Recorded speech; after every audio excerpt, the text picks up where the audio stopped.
All right, so welcome to another deep dive, and today we're going to explore a topic that's a little bit unsettling, honestly. Yeah. It's preparing for a potential long-term blackout, Yeah. and this is something that I think is becoming more and more relevant, For sure. with everything going on in the world, and our focus today is going to be on Operation Blackout. Have you The heard of this book? I have, yeah. It's by Teddy Daniels. Right, right, and he's a veteran, Yeah, and he really argues that we need to be ready for, for the lights to go out. like for real, like not For just. potentially for a year or more. Yeah, that's kind of the scary part. It is. So for this deep dive, we've got excerpts from the book itself, Okay. and then also we pulled some YouTube videos of people reviewing it, Interesting. kind of get different perspectives, and what I found really interesting is how Daniels connects this threat to like current global tensions. Yeah. It's not just like some abstract doomsday prepper thing. Yeah. He like really tries to make a case that this could actually happen like sooner than we think. It's interesting how he kind of weaves in his personal experience into it, too. Oh yeah, that's a really good point. Like, he's a decorated war veteran. Yeah. And a former police officer. And he's even been on some pretty major news outlets. Like, I saw a clip of him on Tucker Carlson tonight. Wow. Talking about this. So he seems to have some credibility. Yeah, he's not just some random guy on the internet. Right, exactly. And he talks about this near-death experience he had in Afghanistan. And that seems to have really kind of fueled this mission of his to prepare Americans for potential disasters. So it's almost like a personal thing for him. It seems like it, yeah. Yeah, that's interesting how like that experience can really shape someone's outlook. For sure. Okay, well, let's get into the specifics of what exactly is this blackout threat that he keeps talking about.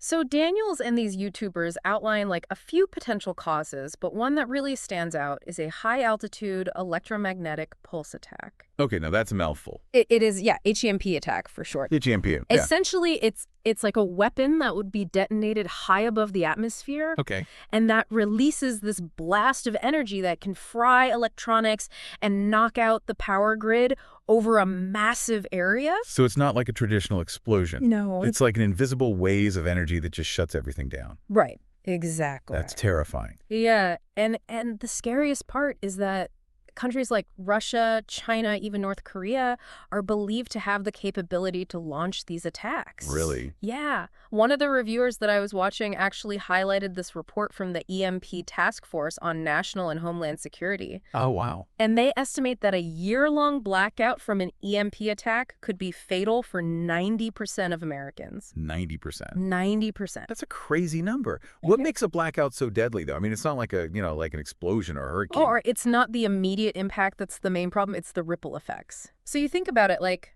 no power means no refrigeration, so food spoils quickly. Yeah. Hospitals can't function without electricity. Water treatment plants shut down. So basically all those systems that we rely on for daily life just collapse. It's like a domino effect. Exactly. Like one thing leads to another, and then eventually society itself starts to break down. Exactly. Daniels paints a pretty grim picture of what that could look like.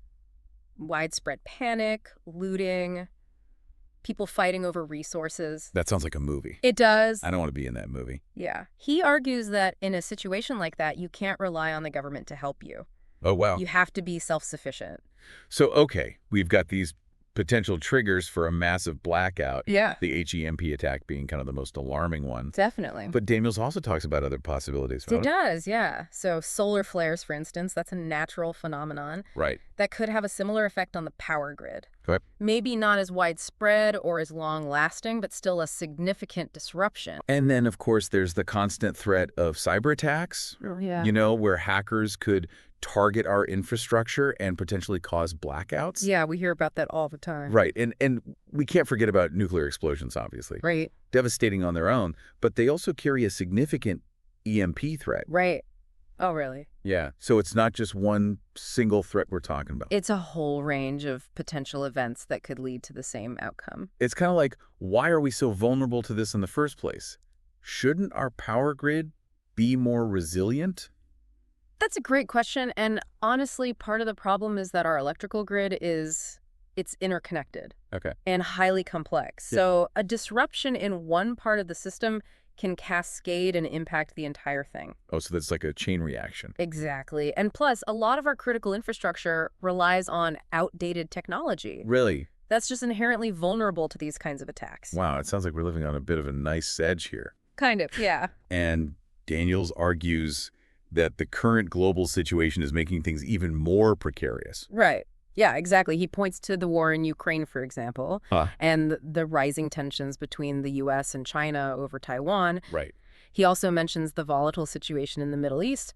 All of these conflicts, he argues, create an environment where something like an EMP attack becomes more likely. He even mentions the Nord Stream pipeline sabotage too, right? That That was a pretty big deal. Yeah, do you need a little background on that? Yeah, maybe just a refresher. Okay, so the Nord Stream pipelines were these massive underwater gas pipelines Okay, that carried natural gas from Russia to Europe. got it. And they were sabotaged last year, Right. and no one has definitively taken responsibility. It's still a mystery. It is. It was a huge geopolitical incident, and Daniel sees it as evidence of just how volatile the global landscape is right now. So he's saying that in this climate of escalating tensions, any one of these conflicts could potentially spill over and trigger something that takes down the grid. That's his argument, and he even makes some pretty controversial claims, like suggesting that the U.S. might have been involved in the Nord Stream sabotage. Oh, wow. But regardless of the specifics, his point is that we're living in a world where a major blackout is a very real possibility. So, okay, we've kind of established the potential causes, from HEMP attacks to solar flares to cyber attacks. Right. And we've talked about why our power grid is so susceptible to disruption. Plus, we've got this backdrop of global instability that Daniels believes makes a blackout even more likely. Right. But I think what really gets to people is, what does this actually mean for us? Right. What would life be like in a prolonged blackout? Yeah, that's where things get really interesting. Let's delve into that next. And that's where Operation Blackout tries to offer some guidance. Because it's one thing to hear about a potential threat, but it's another thing entirely to imagine what it would feel like to actually live through it. Absolutely. And that's what we'll explore in the next part of our deep dive. So let's try to imagine, like, the unthinkable actually happens. The lights go out, and it's not just a temporary outage. Right. We're talking weeks, months, maybe even a year without power. Like a full-on blackout. Yeah, and Daniels and these reviewers paint a pretty stark picture of what that could look like. I'm almost afraid to ask, but like, what would that even be like? Well, for starters, our digital lives would basically vanish. Yeah. No more internet, no cell service. It's crazy how much we take those things for granted. I know, right? Until they're gone. Until they're gone. And it wouldn't just be an inconvenience. You know, imagine trying to contact loved ones, not knowing if they're safe or needing emergency help and not being able to call 911. Oh my gosh, yeah. You wouldn't be able to get a hold of anyone. Exactly. One reviewer mentioned how quickly things could spiral out of control. People panic, buying grocery stores running out of food. It would be chaos. Absolutely, and it wouldn't stop there. Think about all the things we rely on: electricity for refrigeration, transportation, banking, even water treatment. Yep. All of that would grind to a halt. Hospitals wouldn't be able to function. Pharmacies wouldn't have access to medications. It's just chilling to think about all the potential chaos and suffering, especially for those who are already vulnerable, like the elderly, the sick people with disabilities. And Daniels really emphasizes that point. He argues that government assistance, even if it's available, would likely be overwhelmed and slow to arrive. So you're really on your own. In a prolonged blackout, self-reliance becomes the key to survival. Okay, so let's say we understand the potential magnitude of this threat. What can we actually do to prepare? I mean, it feels almost overwhelming to think about. It can be, but that's where Operation Blackout aims to offer some practical guidance. Okay. It's not just about fear-mongering. He wants to empower people with knowledge and actionable steps. So it's like, okay, this is scary, but here's what you can do about it. Exactly. Okay, well, let's delve into the book's recommendations. Where does Daniel suggest we start? One of his key points is the importance of having alternative sources of energy. Okay, like what? He talks about a portable, reliable energy source that the military uses in remote locations. Okay. The details are a little vague, but it's clearly something he considers essential. He also talks about protecting our electronics from an EMP attack, too, right? Yes, because even if we have generators or other power sources, they won't do much good if all our devices are fried. Right, they'd just be useless. Exactly. So he recommends installing a special protective device on your home's breaker box to shield electronics from an EMP surge. Okay. And he talks about this intriguing Air Force One trick to protect computers and cell phones. With the Air Force One trick. What is that? Apparently, Air Force One is equipped with special shielding to protect its electronics from an EMP attack. Oh, wow. So Daniels offers like a DIY version of this, basically creating a Faraday cage for your devices. So it's like a little metal box that blocks the electromagnetic pulse. Pretty much, yeah. Interesting. He also emphasizes the need for alternative communication methods because in a blackout, cell towers would likely go down. Oh, right. So our smartphones would be useless. Pretty much so. He suggests things like ham radios or CB radios, Okay. which operate independently of the cellular network. Makes sense. And what about transportation? Yeah, that's a good point. Most of us rely on cars, but they're pretty useless without gas stations and a functioning power grid. Right. Exactly. Daniels acknowledges that he actually provides some tips on how to safeguard a vehicle from EMP damage, which is pretty interesting. Okay. So, like, what does that involve? It involves disconnecting the battery and spark plugs and shielding the engine compartment with conductive material. Wow. That's pretty intense. It is. It sounds very DIY and resourceful, Yeah. but it's not just about having the right gear and gadgets. It's about skills and knowledge, too. Right. Like, you could have all the supplies in the world, but if you don't know how to use them, it's not going to do much good. Exactly.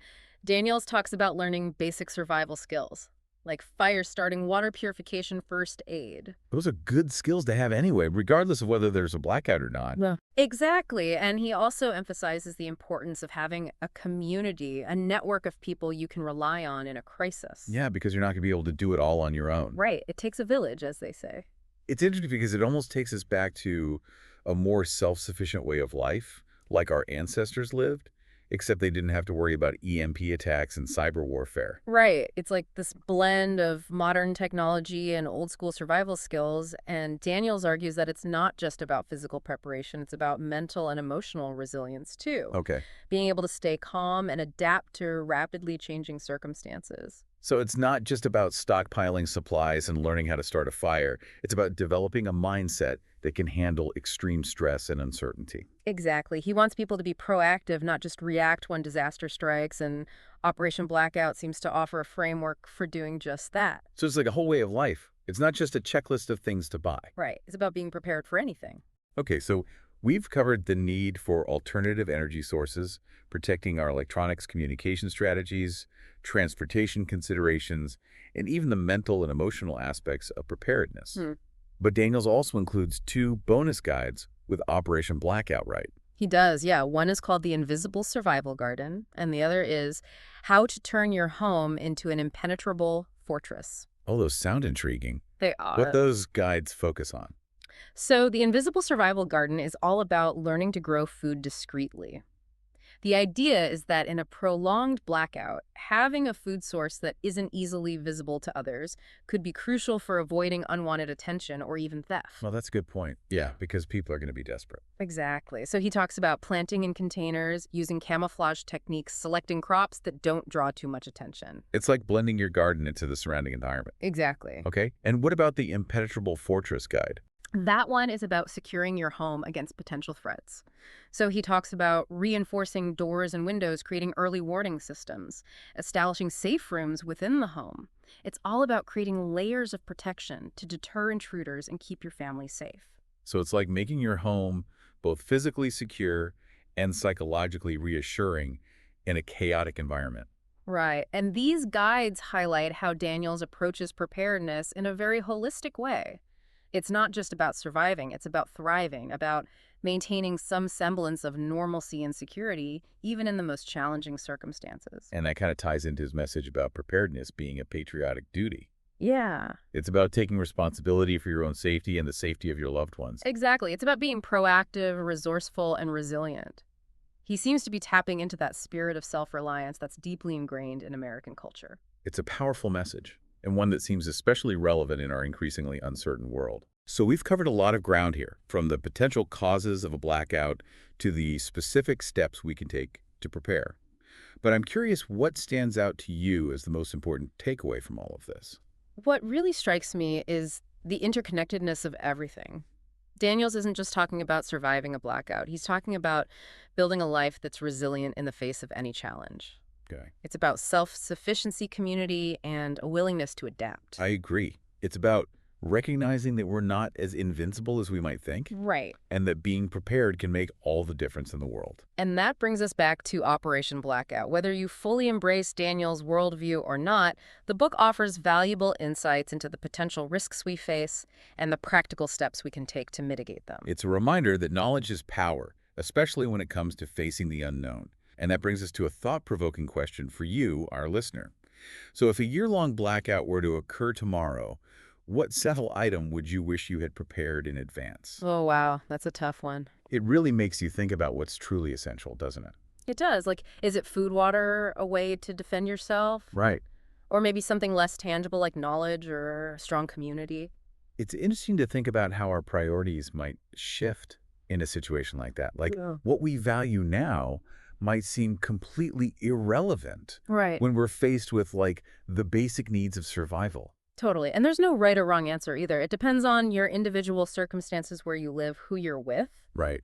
But just asking the question can be a good starting point Yeah. for thinking about preparedness in a more meaningful way. It's like a mental exercise that gets you in the right frame of mind. Exactly. And Operation Blackout, with all its details and scenarios, it kind of pushes you further down that path. It does. And even if you don't agree with everything Daniel says, or if you think he's being a bit too alarmist, Yeah. the book raises important questions Right. about our dependence on technology and our vulnerability to disruption. It's kind of a wake-up call in a way, because even if the worst-case scenario of a year-long blackout never happens, Yeah. there's always a chance of smaller-scale outages, natural disasters, other emergencies, Right. where being prepared could make a huge difference. Absolutely. And the skills and knowledge you gain from preparing for a major event like a blackout are transferable to all sorts of situations. That's a good point. It's about being adaptable, resourceful, and self-reliant. So it's not just about surviving a specific event. It's about building like a lifestyle of preparedness, Yeah. a mindset that values resilience and self-sufficiency. Exactly. And that can bring a sense of peace of mind knowing that you're not completely helpless if things go wrong. It's like taking back a bit of control in a world that often feels really chaotic and unpredictable. Totally. And even if you never have to use those survival skills, Yeah. there's something empowering about knowing you have them. It's like that old saying, hope for the best, but prepare for the worst. And Operation Blackout kind of gives you the tools and the knowledge to do just that. It does. So to our listener, I leave you with this. Don't wait for disaster to strike.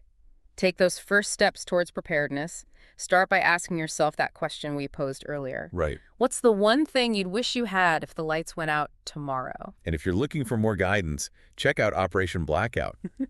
You might be surprised at what you discover. Until next time, stay curious, stay informed, and stay prepared.